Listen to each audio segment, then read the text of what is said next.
Right, we're going up in the world, we're all up high. So we are looking at the roof of the Land Rover Defender 110 and we're working with all makes.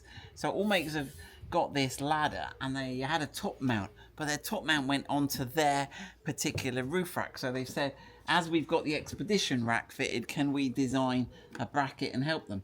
And we've got the bracket design, but we were looking at the way it fitted.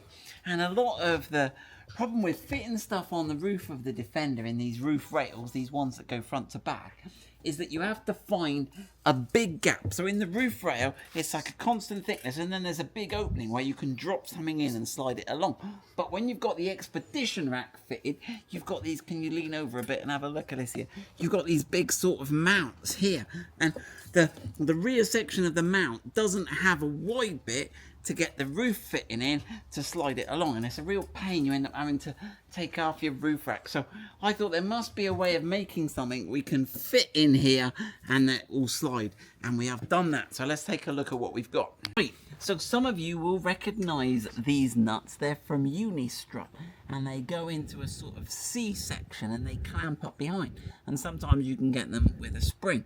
Now they were actually, we'll have a look on the roof, they were actually just too loose in the roof, but they've got this genius shape to them. So when you tighten it, they jam, because the diagonal distance from my two fingers there is so wide. As it's in a channel, it can rotate that much, and then it jams in the channel.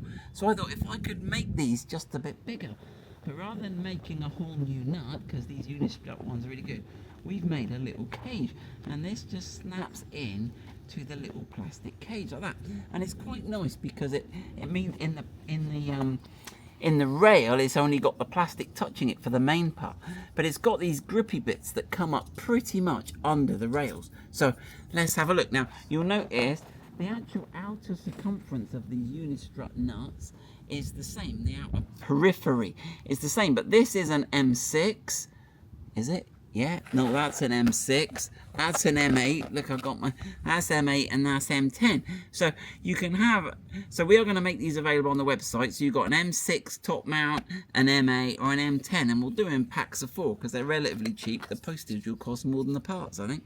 Right, so let's have a look how these fit and how they work. Let's jump up on the roof again. So you could just drop the Unistrut nut in, but you see how it's just, it gets a bit lost, and it can rotate. So as you're tightening it, you don't know it's going to go tight.